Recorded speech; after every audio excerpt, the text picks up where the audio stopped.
आइए आज हम लोग कक्षा 11 बायोलॉजी में मार्फोलॉजी ऑफ फ्लावरिंग प्लांट यानी पुष्पी पादपों की आकारिकी, इस चैप्टर में जो एनसीईआरटी में क्वेश्चन दिए गए हैं उनको आज सॉल्व करेंगे। तो अभ्यास के अंतर्गत दिए गए प्रश्नोत्तर। तो देखिए, सबसे पहला प्रश्न क्या है कि मूल के रूपांतरण से आप क्या समझते हैं? निम्नलिखित में किस प्रकार का रूपांतरण पाया जाता है? तो जो जड़ है हमारी, मूल का मतलब जड़, वो किस प्रकार से मॉडिफाई होती है? तो ये तीन हमको ऑप्शन दिए गए हैं, तीन विकल्प दिए गए हैं। तो इनमें पूछ रहा है बरगद, सलजम और मैंग्रोव प्लांट जो होते हैं उनमें किस प्रकार से मूल का रूपांतरण होता है। तो देखिए, मूल के रूपांतरण, तो मूल अथवा जड़ का सामान्य कार्य पौधे को स्थिर रखना है और जल एवं खनिज पदार्थों का अवशोषण करना है। ऐसा हम लोगों ने एनसीईआरटी में पढ़ा है। इसके अतिरिक्त जड़ें कुछ विशिष्ट कार्यों को संपन्न करने के लिए रूपांतरित हो जाती हैं। तो कौन कौन से विशिष्ट कार्य करते हैं और किस प्रकार रूपांतरित होती हैं वो हम अब आगे पढ़ेंगे। तो पहला कह रहा है कि जैसे बरगद, जिसको बनियान ट्री इंग्लिश में बोलते हैं, तो इनकी शाखाओं से जड़ें निकलकर मिट्टी में धस जाती हैं, जिन्हें स्तंभ मूल या प्रॉप रूट्स कहते हैं। ये शाखाओं को सहारा प्रदान करने के अतिरिक्त जल एवं खनिजों का अवशोषण भी करती हैं। ये अपस्थानिक मूल होती हैं, यानी एडवेंटिशियस रूट होती हैं। तो इसको ध्यान देना है कि ये क्या होती हैं, एडवेंटिशियस रूट होती हैं। एनसीईआरटी में हम लोग पढ़ चुके हैं। दूसरा क्या है, सलजम, जिसको टर्निप कहते हैं अंग्रेजी में। तो इसकी मूसला जड़ भोजन संचय के कारण फूल कर कुंभी रूपी हो जाती है। इसे कुंभी रूप जड़ या नैफी फार्म रूट कहते हैं।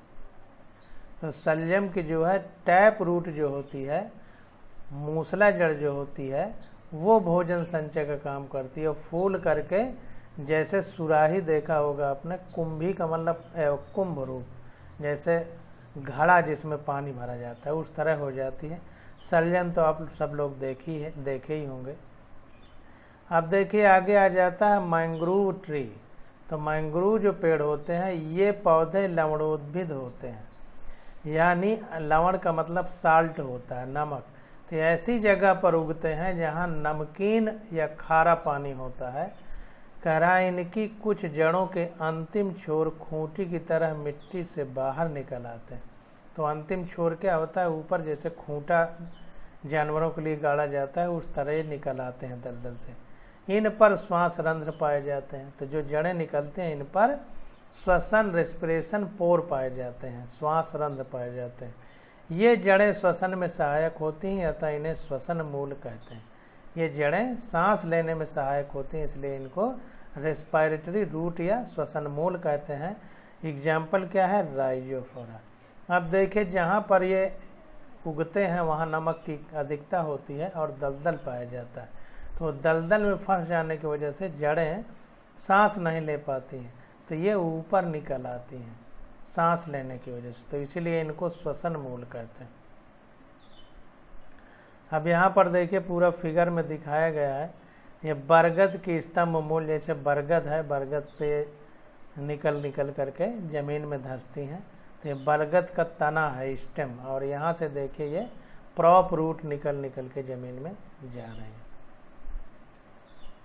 अब ये देखिए, ये प्रॉप रूट जो है एडवेंटिशियस रूट का एक तरह से, प्रॉप रूट को हिंदी में बोलते हैं स्तंभ मूल जड़, स्तंभ मूल जड़। अब देखिए आगे क्या है, दूसरे में सलजम, सलजम का कुंभी रूप जड़ है, मतलब घड़े के समान देखिए दिखती है। ये पत्तियां होती हैं, ये यहाँ पर तना है और ये पूरा जड़ है।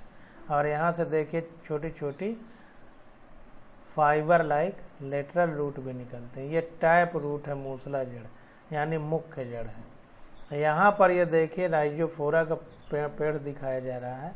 तो राइजोफोरा में देखिए दलदल यहाँ भरा, यहाँ से खूंटा जैसे बाहर जड़ें निकली हुई हैं, इनको रेस्पिरेटरी रूट बोलते हैं। यहाँ पर देखिए एक एक जड़ का ये संरचना दिखाया है। अब अगला क्वेश्चन नंबर 2 है, कह रहा है बाह्य लक्षणों के आधार पर निम्नलिखित कथनों की पुष्टि करें।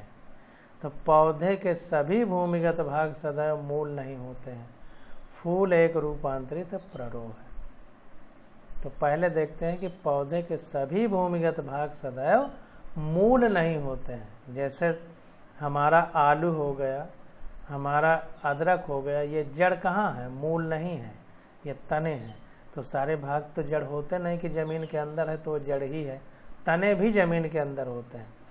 तो देखिए कह रहा है कि पौधे के सभी भूमिगत भाग सदैव मूल नहीं होते। उदाहरण के लिए आलू, अरबी, घुइयाँ जिसको कहते हैं आदि, ये तने के रूपांतरण है, ये भूमिगत होते हैं, इन्हें कंद कहते हैं। ये किसके एग्जाम्पल है? कंद। कंद का मतलब ट्यूबर के। तथा ये भोजन संचय का कार्य करते हैं। ये तना है, इनकी पुष्टि अग्रवत की जा सकती है। तो तना क्या है? तो तने वाले लक्षण होंगे इनमें, इसलिए तना है।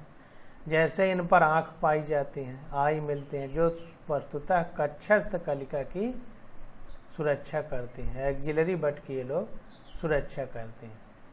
दूसरा कह रहा है यदि इसे अंकुरण के लिए रखा जाए तो इस कक्षस्थ कलिका से शाखा निकलती है, इसी से ब्रांच निकल आती है।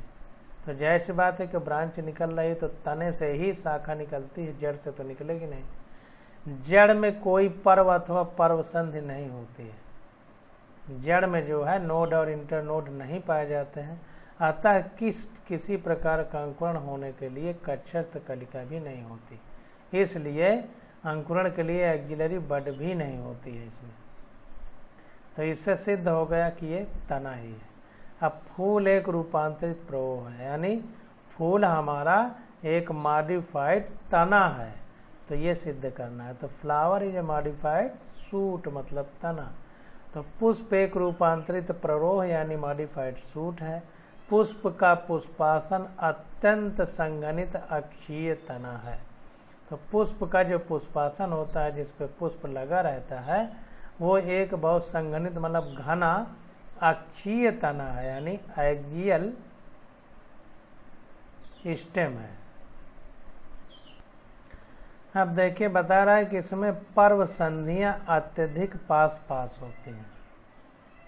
तो इनमें जो नोड होते हैं वो बहुत पास पास होते हैं।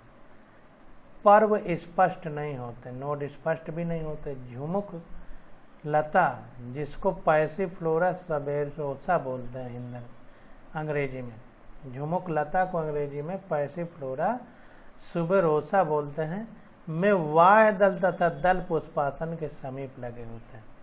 यानी कैलिक्स और करोला जो होते हैं वो पुष्पासन के पास लगे होते हैं। लेकिन पुंकेसर व अंडप यानी एंड्रोसियम और गाइनोसियम एक तरह से कुछ ऊपर एक सीधी अक्ष पर होते हैं। इन्हें पुमंगधर या एंड्रोफोर बोलते हैं, जिसमें नर जनन भाग लगा रहेगा।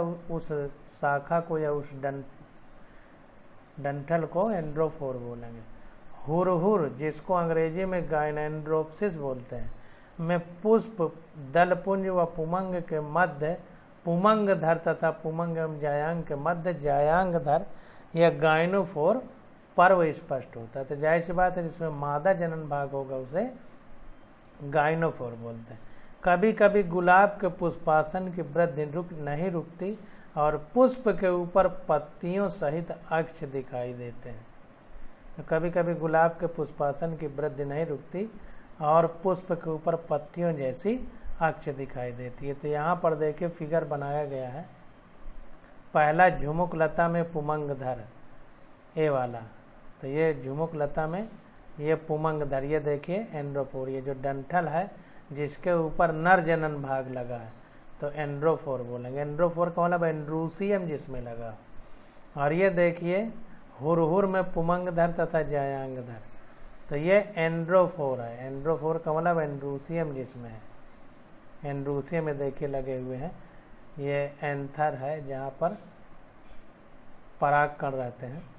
और ये देखिए मादा जनन भाग गाइनोफोर, इस डंठल को जिसमें गाइनोसियम लगा है या स्त्री वाला भाग जिसको जायांग कहते हैं तो गाइनोफोर हो जाएगा। जिसमें एंड्रोसियम लगा है उस डंठल को एंड्रोफोर बोलेंगे। यहाँ पर देखिए फिगर उतना अच्छा स्पष्ट नहीं है, पीछे से दिखाया, ये दूसरा इधर से डंठल निकल के गया होगा। और गुलाब में पुष्प निर्माण के पश्चात पुष्पासन में वृद्धि। तो देखिए गुलाब में फूल बन जाता है, इसके बाद ये कभी कभी एक्सिस और बढ़ के पत्ती जैसी डंठल निकल आता है, ब्रांच और पत्ती जैसी संरचना बना लेती है। तो देखिए कुल मिला के इससे समझ में आ रहा है कि जो हमारा फूल है ये तने का ही एक तरह से रूपांतरण है। तो वही यह कह रहा है कि जो फ्लावर है वो स्टेम का मॉडिफाइड रूप है। अब देखिए आगे कह रहा है कि वाह दल दल पुंकेसर अंडप पत्तियों के रूपांतरण है। ध्यान दीजिए, वाह दल पुंकेसर अंडप ये सब पत्तियों के रूपांतरण है।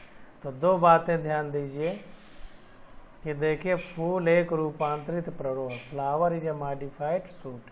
फूल हमारा तने का रूपांतरण है, लेकिन फूल के ही जो भाग हैं वाह दल यानी कैलिक्स, दल यानी करोला, पुंकेसर मतलब एंड्रोसियम, अंडप एक तरह से गाइनोसियम, पत्तियों के रूपांतरण है। तो ये बहुत इंपॉर्टेंट है।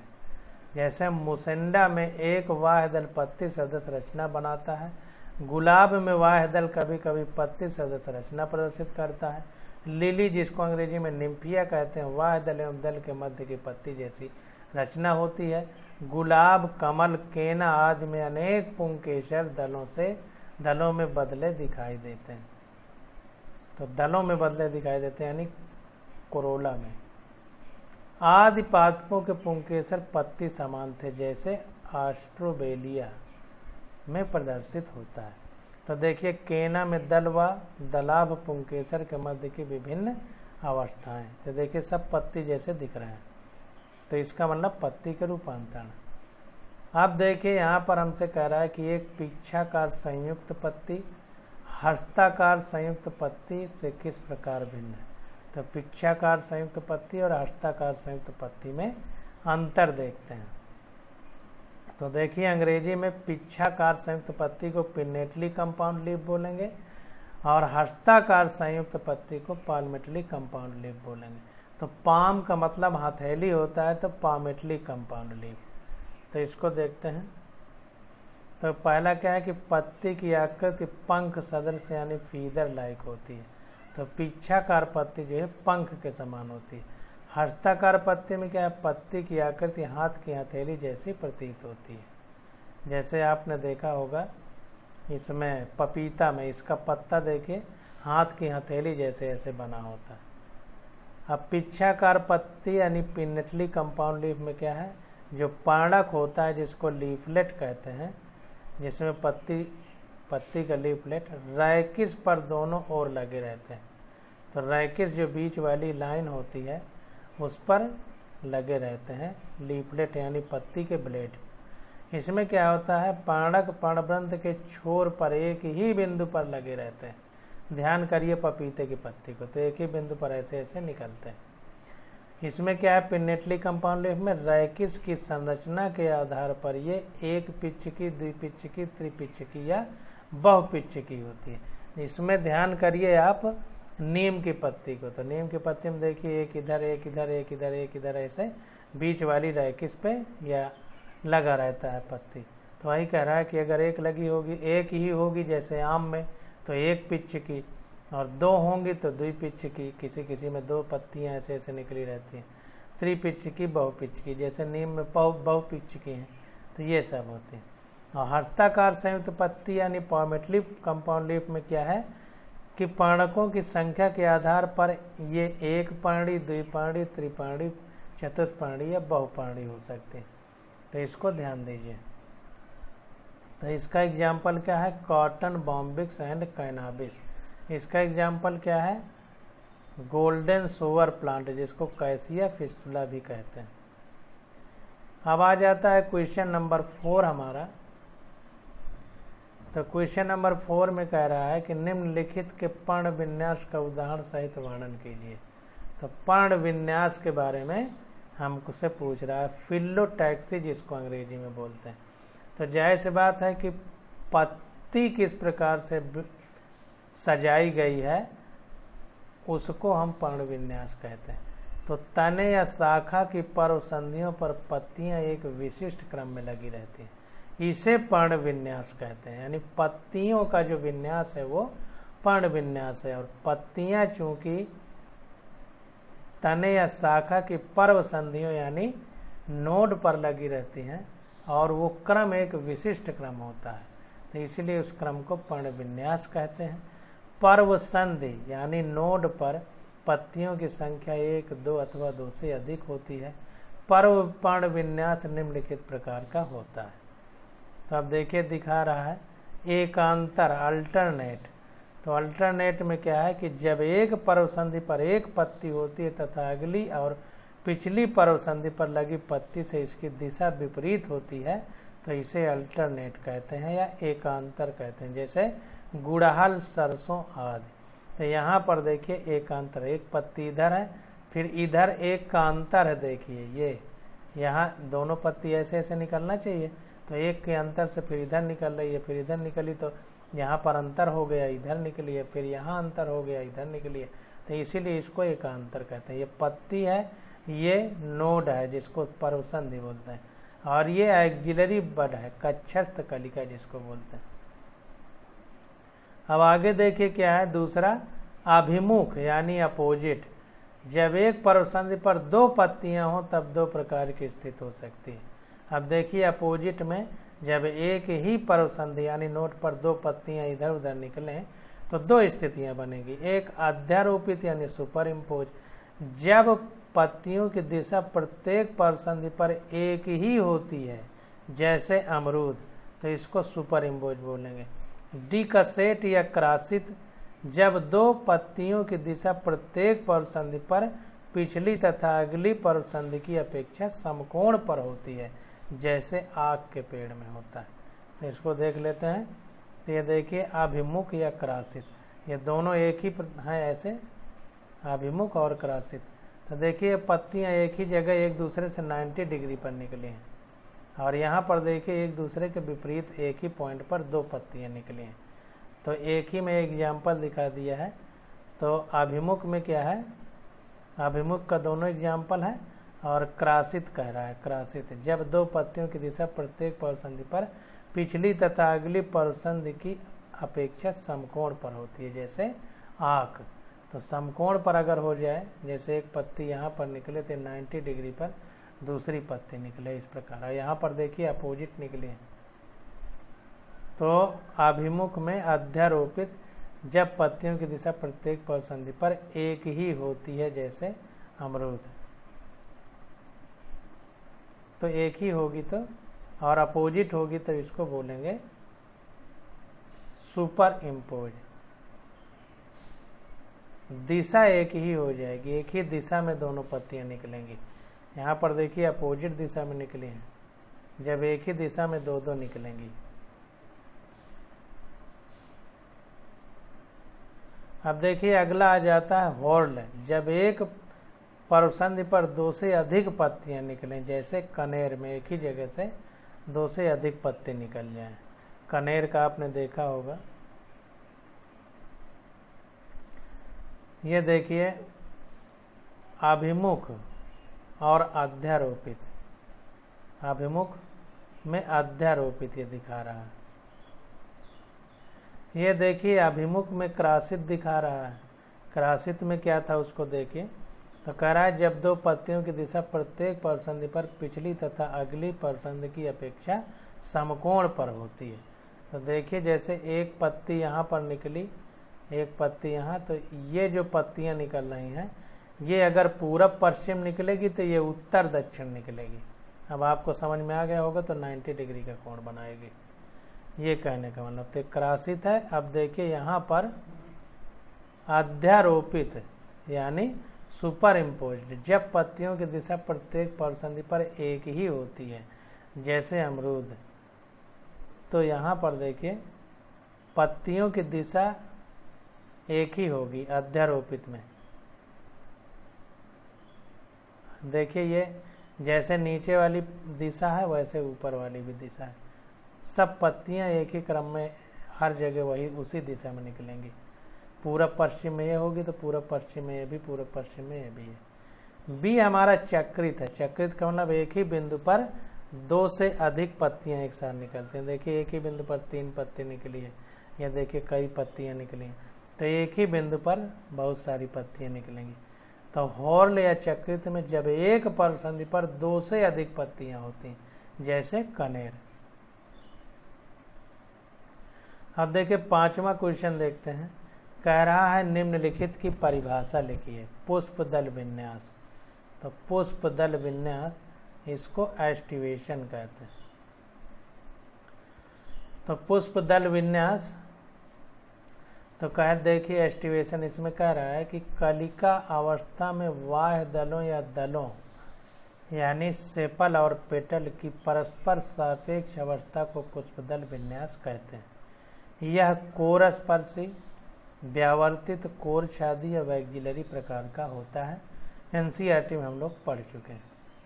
अब देखिए बीजांड न्यास। बीजांड न्यास को अंग्रेजी में प्लेसेंटेशन कहते हैं। जैसे पुष्प दल विन्यास का मतलब कैलिक्स, करोला, सेपल और पेटल किस प्रकार से लगे हुए हैं, इनका विन्यास क्या है, तो पुष्प दल विन्यास है। अब बीजांड न्यास का मतलब बीजांड या ओव्यूल किस प्रकार से लगे हैं अंडाशय में, तो इसको प्लेसेंटेशन कहते हैं। तो अंडाशय में जरायु यानी प्लेसेंटा पर बीजांडों की अवस्था को बीजांड न्यास कहते हैं। बीजांड किस प्रकार से व्यवस्थित है, तो बीजांड न्यास सीमांत स्तंभीय, भित्तीय, मुक्त स्तंभीय, आधार लग्न या आधार तलीय हो सकता है। ये हम लोग पढ़ चुके हैं। अब त्रिज्या सममित, तो एक्टिनोमार्फिक।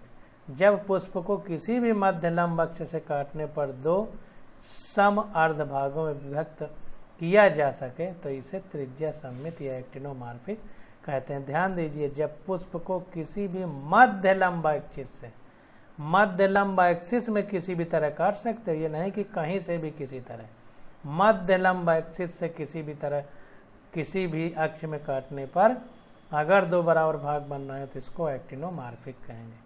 एक व्यास सममित, जैगोमार्फिक। जब पुष्प केवल एक ही मध्य लंब अक्ष से 2 सम अर्ध भागों में विभक्त किया जा सके तो इसे एक व्यास सममित कहते हैं। अब मध्य लंब अक्ष से किसी एक ही तरफ अगर काटेंगे तो 2 बराबर भाग बनेंगे, दूसरी तरफ से काट देंगे तो बराबर नहीं होगा, तो इसको जैगोमार्फिक बोलते हैं। अब यहाँ पर देखिए एग्जाम्पल भी दिखाया गया है त्रिज्या सममित। जैसे देखिए फूल है, ऐसे काटें चाहे ऐसे काटें चाहे ऐसे काटें, 2 बराबर भागों में बटेगा। इसमें देखिए क्या है, केवल ऐसे अगर काटेंगे तभी इधर वाला एक ही तरह रहेगा। अगर ऐसे काट देंगे तो दोनों अलग अलग हो जाएंगे क्योंकि ये बड़ा है। तो plane of symmetry only one, एक ही प्लेन से काट सकते हैं। इसमें plane of symmetry more than one, ऐसे काटें तो भी बराबर बराबर कटेगा, ऐसे काट दें तो भी बराबर बराबर कटेगा, ऐसे काट दें तो भी बराबर बराबर कटेगा। तो ये त्रिज्य व्यास सममित है। त्रिज्या में मतलब किसी भी तरह काट दें। ये एक व्यास सममित है, मतलब एक ही जगह से व्यास की, जब कोई गोला बनाओ एक लाइन खींच दो तो व्यास होता है, तो इसलिए इसको जो है हम लोग एक व्यास सममित बोलेंगे। अब आगे आ जाता है हमारा, कह रहा है कि ऊर्ध्ववर्ती अंडाशय यानी सुपीरियर ओरियर से क्या मतलब है। तो जब पुष्प के अन्य भाग अंडाशय के नीचे निकलते हैं तो पुष्प को अधोजायांगी तथा अंडाशय को ऊर्ध्ववर्ती या सुपीरियर बोलते हैं। ध्यान दीजिए, कहने का मतलब कि ओवरी जो है कि नीचे ही सारे भाग हों, कैलिक्स, करोला, ये सब, पेटल, सेपल, ये कहने का मतलब। अब पेरीगाइनस फ्लावर, तो यदि पुष्पीय भाग पुष्पासन से अंडाशय के समान ऊंचाई से निकलते हैं तो इस प्रकार के पुष्प पेरीगाइनस या परिजायांगी कहलाते हैं। मतलब पेटल और सेपल ये सब अंडाशय के समान ऊंचाई से निकले। इसमें अंडाशय आधा ऊर्ध्ववर्ती यानी हाफ सुपीरियर होता है, आधा ऊपर होता है, या इसी को जब आधा ऊपर होगा तो आधा नीचे भी तो होगा, तो हाफ इंफीरियर भी कह सकते हैं, आधा अधोवर्ती कह सकते हैं, दोनों बातें एक। अगला क्या है, दल लग्न पुंकेसर, ईपी पेटैलस स्टैमेन। तो इसमें नाम से पता चल रहा है कि पुंकेसर जो कैलिक्स करोला है पेटल सेपल उनसे लगा रहा है। तो ईपी पेटैलस का मतलब पेटल से लगा रहा है, वाह दल से। तो जब पुंकेसर दल से लगे रहते हैं, वाह दल नहीं दल, वाह दल तो कैलिक्स हो जाएगा। तो जब पुंकेसर दल से लगे होते हैं तो इन्हें दलग्न या ईपी पेटैलस कहते हैं। तो ये चीज हो जाएगी। अब क्वेश्चन नंबर 6 आ जाता है, कह रहा है असीमाक्षी व ससीमाक्षी में अंतर बताना है। रेसिमोज और साइमोज में झकड़ा जड़ और अपर्स्थानिक जड़, फाइब्रस एंड एडवेंटिशियस रूट, वियुक्तांडपी तथा युक्तांडपी। तो एक एक करके देखते हैं। तो सबसे पहले असीमाक्षी व ससीमाक्षी में असीम मतलब असीमित वृद्धि होती है, ससीम मतलब सीमा में वृद्धि होती है। तो जब मात्र अक्ष की वृद्धि असीमित होती है तो रेसिमोजी असीमाक्षी बोलते हैं। फूल की बात हो रही है, मात्र अक्ष के शिखर पर पुष्प निर्माण से वृद्धि रुक जाती है। जो मेन एक्सिस होता है उसके आगे ही फूल निकल आता है, तो इसलिए इसकी वृद्धि रुक जाती है। पुष्पों की संख्या असीमित होती है। ऐसी बात है कि जब वृद्धि डंठल की असीमित होगी मात्र एक्सिस की, मेन एक्सिस की, तो फूल लगते जाएंगे। इसमें आगे फूल निकल के इसकी वृद्धि को रोक देता है, तो पुष्पों की संख्या सीमित होगी। पुष्प मात्र अक्ष पर अग्राभिसारी क्रम यानी एक्रोपेटल ससन में लगे रहते हैं, मतलब पीछे फिर उसके आगे फिर उसके आगे फिर उसके आगे ऐसे। पुष्प मात्र अक्ष पर तलाभिसारी क्रम यानी बेसी पेटल सक्सेशन में लगे रहते हैं। सबसे पहले फूल आगे निकल आता है तो पीछे वाले बाद में निकलते हैं, तो इसलिए तलाभिसारी या बेसी पेटल है। इसमें सबसे पहले फूल पीछे निकलते हैं, आगे वाले बाद में, इसलिए अग्राभिसारी। अग्रा मतलब आगे, भिसारी मतलब छोटे फूल लाएंगे। पुष्प परिधि से केंद्र की ओर खिलते हैं, तो सेंट्रीपेटल कंडीशन होती है। परिधि से केंद्र की ओर खिलते हैं, पहले बाहर फिर अंदर। इसमें क्या होता है, पुष्प केंद्र से परिधि की ओर खिलते हैं, ये सेंट्रीफ्यूगल कंडीशन है। तो इसमें क्या होगा कि पुष्प केंद्र से परिधि की ओर, पहले अंदर खिलेगा फिर बाहर की ओर। पुष्प प्रायः सहपत्री होते हैं, इनमें ब्रैक्टिएट मतलब साथ में पत्ते भी लगे रहते हैं, ब्रैक्टिएट। पुष्प सहपत्र रहित यानी इब्रैक्टिएट होते हैं, पत्ते नहीं लगे रहते। अब झकड़ा तथा अपर्स्थानिक जड़ में अंतर, fibrous root and adventitious root. तो देखिए झकड़ा जड़ जो होती है फाइब्रस रूट, फाइब्रस नाम ही है मतलब रेशे के समान धागे जैसी। तो एक बीज पत्री पौधों में मूसला जड़ अल्पजीवी यानी शॉर्ट लाइव्ड होती है। अगर टैप रूट या मूसला जड़ होती भी है तो बहुत कम समय के लिए। इसके स्थान पर तने के आधार से अनेक समान मोटाई की जड़ें निकलती हैं, इन्हें झकड़ा जड़ें कहते हैं, जैसे गेहूं, धान, जौ आदि में। तो गेहूं के पौधे को या धान के पौधे को उखाड़ कर देखिए तो रेशे जैसी बहुत सारी जड़ें मिलेंगी। अब आ जाता है अपर्स्थानिक जड़ यानी एडवेंटिशियस रूट। तो मूलांकुर को छोड़कर पौधे के अन्य भागों से निकलने वाली जड़ों को अपर्स्थानिक जड़ें कहते हैं। तो ध्यान दीजिए कि जो रेडिकल होता है, मूलांकुर होता है, उसके अलावा शरीर के कहीं अन्य भाग से अगर जड़ निकल आए तो उसी को एडवेंटिशियस रूट या अपर्स्थानिक जड़ कहते हैं। अपर्स्थानिक जड़ें जल तथा खनिज पदार्थों के अवशोषण के अतिरिक्त कुछ विशिष्ट कार्य संपन्न करते हैं, जैसे बरगद के मूल स्तंभ बरगद को सहारा देती है। राइजोफोरा की श्वसन मूल, राइजोफोरा की जड़ जो है सांस लेने में सहायता करती है। अजूबा की पर्णमूल, अजूबा जो होता है ब्रायोफिल्लम, तो उसमें क्या होता है कि पत्ती के किनारे से जड़ें निकल आती। तो ये सब एडवेंटिशियस रूट के एग्जाम्पल है। अब वियुक्तांडपी तथा युक्तांडपी अंडाशय में अंतर। तो वियुक्तांडपी का मतलब होता है एपोकार्पस और युक्तांडपी का मतलब सिनकार्पस। एपो का मतलब अब्सेंट, सिन का मतलब प्रेजेंट है। तो वियुक्तांडपी अंडाशय का मतलब है कि यदि बहुअंडपीय जायांग के सभी अंडाशय पृथक पृथक होते हैं तो इसे वियुक्तांडपी। एपो मतलब अब्सेंट मतलब आपस में जुड़े ना हो, अब्सेंट का मतलब जुड़े ना हो, तो वियुक्तांडपी या एपोकार्पस हो रही बोलेंगे। तो जितने भी अंडाशय हैं, बहुत अंडाशय हैं अगर और आपस में जुड़े नहीं है तो वियुक्तांडपी या एपोकार्पस कहेंगे, पृथक अंडपी अंडाशय। जैसे शरीफा, मदार, स्ट्रॉबेरी, कमल आदि में होता है। सिंकार्पस ओरी, यदि बहुअंडपी जायांग के सभी अंडाशय परस्पर जुड़े होते हैं तो इसे युक्त अंडपी अंडाशय या सिंकार्पस ओरी बोलेंगे। जैसे खीरा, टमाटर, बैंगन, नींबू, पोस्त आदि में। इनमें क्या होता है, पुंज फल बनते हैं। इनमें पुंज फल मतलब एक साथ बहुत सारे फल बनेंगे। इसमें एकल फल बनते हैं, केवल अकेला। ऐसी बात है कि पूरे अंडाशय जुड़े हुए हैं एक साथ तो एक ही फल बना लेंगे, और ये सब अलग अलग अंडाशय हैं तो अलग अलग अंडाशय अपना अलग अलग फल बनाएगा। जैसे अंगूर है और इसमें खीरा, बैंगन, नींबू, इनमें सब जुड़े हैं तो नींबू एक ही हमारे पास आता है। तो इस प्रकार से होता है, गुच्छा कभी नहीं होगा।